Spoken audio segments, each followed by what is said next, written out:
जय श्री कृष्ण। कण कण में कृष्ण बसे, जन जन में श्री राम, प्राणों में माँ जानकी बसे, मन में बसे हनुमान। ये संसार जरूरत के नियम के हिसाब से चलता है। सर्दियों में जिस सूरज का इंतजार होता है, गर्मियों में उसी सूरज का तिरस्कार भी होता है।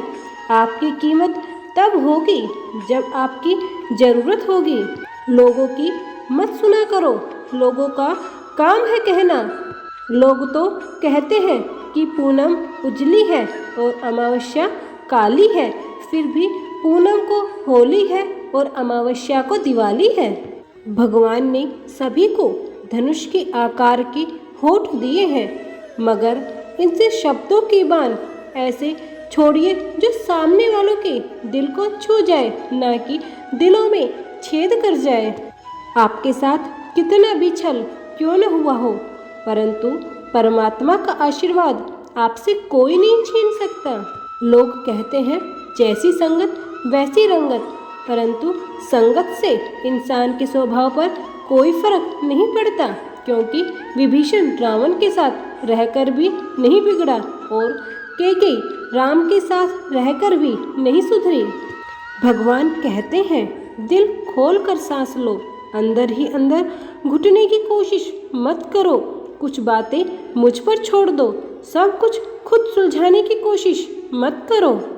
गलत लोगों की जीत उस वक्त तय हो जाती है जब सही लोग चुप रह जाते हैं। जो आपकी सही बातों का भी गलत मतलब निकालते हैं, उनको सफाई देने का कोई मतलब नहीं बनता।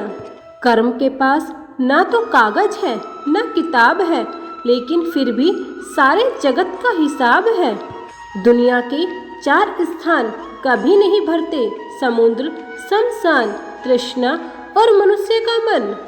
सबको खुश रखना छोड़ दो, सबको खुश रखना जीवित मेंढकों को तराजू में तौलने के जैसा मुश्किल काम है। एक को बैठाओ तो दूसरा कूद जाता है। उनसे मत डरिए जो बहस करते हैं, बल्कि उनसे डरिए जो छल करते हैं। गीता में लिखा है मूर्खों को कभी भी भूलकर ज्ञान नहीं देना चाहिए, वो उनके लिए विष के समान कड़वा होता है। तेरा मेरा करते एक दिन यहाँ से चले जाना है, जो भी कमाया है यही रह जाना है। कर लो कुछ अच्छे कर्म, साथ यही सब जाना है। रोने से तो आंसू भी पराए हो जाते हैं, लेकिन मुस्कुराने से पराए भी अपने हो जाते हैं। रिश्ते वही खूबसूरत होते हैं जिनमें मैं नहीं हम होता है। इंसानियत दिल में होती है, हैसियत में नहीं। ऊपर वाला सिर्फ कर्म देखता है, आपकी वसीयत नहीं। समझ ज्ञान से ज़्यादा गहरी होती है।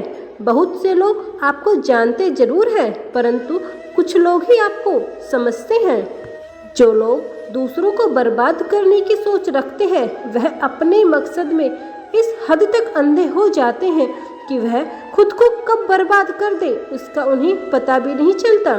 जुबान से मीठे और दिमाग से जहरीले लोगों से बचकर रहना, वरना महाभारत आपकी जिंदगी में भी हो सकती है। सुनी सुनाई बातों पर विश्वास मत करना, क्योंकि लोग आपको वो बातें नहीं बताते जिसमें वो खुद गद्दार थे। याद रखना, हर खानदान में एक ऐसा शख्स जरूर होता है जो सारी लड़ाइयाँ करवा देता है और कहता है मेरी दिली इच्छा है कि सब मिलजुल कर रहें। जिस प्रकार सांप केंचुली और गिरगिट अपना रंग बदलना नहीं छोड़ता, ठीक उसी प्रकार छल कपट से भरा व्यक्ति अपना स्वभाव में परिवर्तन कभी नहीं लाता, चाहे उसके शब्द कितने ही मीठे क्यों ना हो। जरा सा अपने हक के लिए बोल दो तो आपको समझ में आ जाएगा कि आपको अपना कहने वाले आपके कितने हैं, जो आपके अपने हैं। इज्जत के बदले इज्जत दो, भले ही कम दे, मगर बेइज्जती को पूरा सूद समेत वापस करो, क्योंकि जब तक आप सहना नहीं छोड़ेंगे तब तक लोग कहना नहीं छोड़ेंगे।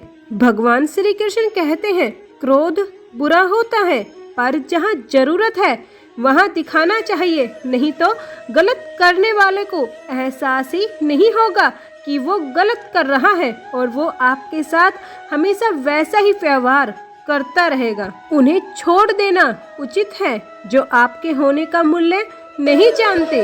भगवान श्री कृष्ण कहते हैं कि जब कोई आपको ना समझे तो खामोश रहना ही बेहतर है, क्योंकि बहस बातों को बिगाड़ सकती है। जब घरेलू फैसला लेने के लिए बाहर के इंसान की जरूरत पड़ने लग जाए तो समझ लेना हमारा खानदान बर्बाद हो चुका है। झाड़ू में जब तक बंधन होता है तब तक वो कचरे को साफ करता है। बंधन खुल जाने पर झाड़ू खुद कचरा बन जाता है। इसलिए हमेशा अपनों से बंधे रहिए, क्योंकि अनेकता में भी एकता है। भगवान श्री कृष्ण कहते हैं, झुकना अच्छी बात है, नम्रता की पहचान है, मगर अपना आत्मसम्मान खोकर झुकना पड़े तो खुद को खोने जैसा है। क्रोध में जो छोड़कर चला जाए वो वापस आ सकता है, परंतु जो मुस्कुराकर छोड़कर जाए वो कभी लौटकर नहीं आता। कौन सबसे अच्छा उत्तर है किसी ऐसे व्यक्ति के लिए जो आपके शब्दों को महत्व नहीं देता। जितना हो सके खामोश रहना अच्छा है, क्योंकि सबसे ज्यादा गुनाह इंसान की जुबान करवाती है। लंबा धागा और लंबी जुबान केवल समस्याएं देती है, इसलिए धागे को लपेटकर और जुबान को समेटकर ही रखना उचित है। जिस व्यक्ति को बदलना संभव न हो उस व्यक्ति के प्रति अपनी मनोस्थिति बदल दो, उससे कुछ हद तक आपको आनंद प्राप्त जरूर हो जाएगा। अपमान प्रेम की गरिमा को भंग करता है। जो आपसे प्रेम करता है वह कभी तुम्हारा अपमान नहीं कर सकता। भरोसा और प्रेम यह दो ऐसे पंछी हैं